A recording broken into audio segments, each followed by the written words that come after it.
What's going on, y'all? Megavelli Mills TV. So look, a while back, a subscriber of mine asked me, what is my greatest sports memory? And I gave him, during the time I was a freshman in college at Mississippi Valley State University, 2011, 2012, the men's basketball team went to the NCAA tournament and had one of the most magical runs I've ever seen in sports ever, right? And so we had a power forward, a big man on our team by the name of Paul Crosby. He stood 6'8". He was about 260, 265, right? Big man. But he had a shooter's touch, man. Could stroke it like no other. He was a stretch big. I remember when this man hit game-winning threes in back-to-back games in the very same spot at our gym, back-to-back. One game was televised. And I remember just being in awe and in shock, but just like my adrenaline was rushing, man, because the big fella did it again. He was clutch as they come, man. Had a playing style like Carlos Boozer, though. Like his movements as a player was just like Carlos Boozer. But Paul was big time, man. Big Paul Crosby was Player of the Year in the SWAC conference, and he led the Delta Devils to a NCAA tournament berth. And it saddens me to know that Paul Crosby passed away today. Well, I don't know if he passed away today, but I know that everybody on Facebook found out that he passed away today. And I'm hearing it was from a car crash. And I'm hearing that he fell asleep at the wheel. I think he was the truck driver, and he fell asleep at the wheel. Now, if anybody has other news that contradicts this or is different from what I've heard, please share and let me know. But I've heard that he fell asleep at the wheel while driving and, ultimately lost his life. I'm here to talk about what I've seen on social media, man. Paul, I didn't know Paul personally, but I was friends with him on Facebook. And I've always seen him with his wife, with his daughter. And Paul seemed like a genuine, honest, and like a man of integrity who loved his family, man. I always saw him interacting with his wife, and for the way I saw him interacting with his wife on social media, I can tell they really, really, really loved each other, right? And they loved their daughter. And Paul seemed to be a stand-up dude, man. People always had great things to say about him, always was talking to him, and always was vibing with him, man. And one thing about my school, Mississippi Valley State University, Valley is a small school. We had like 2,600 kids. So everybody knows everybody sees everybody. The basketball players, it's not like at a big university where the basketball players eat separate from the regular students. No, they eat with us. Like Paul sat at the table with me and because my homie was on the team. My homie Blake was on the basketball team with Paul. And he sat at the table. Paul sat at the table with us and was talking and vibing, and he just seemed like a real straight up genuine dude. Big man from Lansing, Michigan, the big fella, man. As I mentioned, he was Player of the Year in the conference. He seemed like the ultimate leader, and he kept the Delta Devils poised.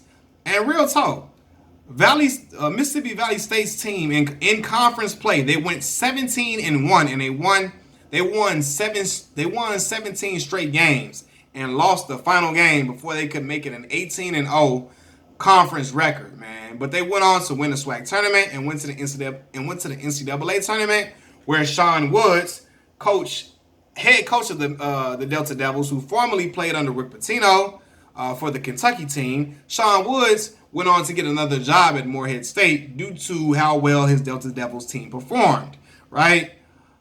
Paul Crosby was the emotional leader for that team. Paul embodied rugged, tough-nosed, hard-nosed basketball. And he was a guy, like, he gave his heart and soul to the game, and I could just tell, man. I could tell he loved playing basketball, and basketball had brought him to see so many different things in his life. Again, I don't know Paul personally, but that's just what I gathered from seeing, all the things that Paul would talk about or share on social media. He had a business where he was selling clothes, and he was doing his thing, man, and just seemed like a real honest dude. And it hurt my heart, man. He is a Mississippi Valley State University legend, a Valley legend at the school, because that is probably the greatest team to have ever come through Itta Bena, Mississippi, at that historically black college. called Mississippi Valley State University, man. Like Paul provided that team that Paul was a part of, and him being the emotional leader, he provided me great entertainment. He made my freshman year what it was. He really put a cherry on top of my freshman year of college because that basketball team was special to me. Watching them all the time, I always was captivated with the team. When they won, I felt like I won. Like I was always keeping up with them when they were playing non-conference games, when they was on the road playing big teams. I always looked to see what they were gonna do. And a man, like again, Paul provided me with a great freshman year. Like he provided me with memories that will always last in my brain. Stuff that I'm gonna tell my kids. My daughter, I don't think she not into basketball now. I'm definitely gonna tell her. But he provided me with memories that I cherish. I still cherish to this day. For real, I always think about them back-to-back game-winning three-point shots that he hit in the same spot, man. For real. And Paul them, they was eating off the same food we was eating, man. Not no nutritionists at Valley. They eating double quick chicken, man, across the street at the gas station.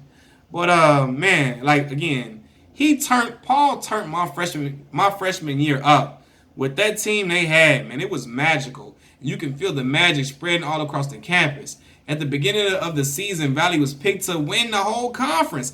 The teachers and the staff was talking about how good Valley team was.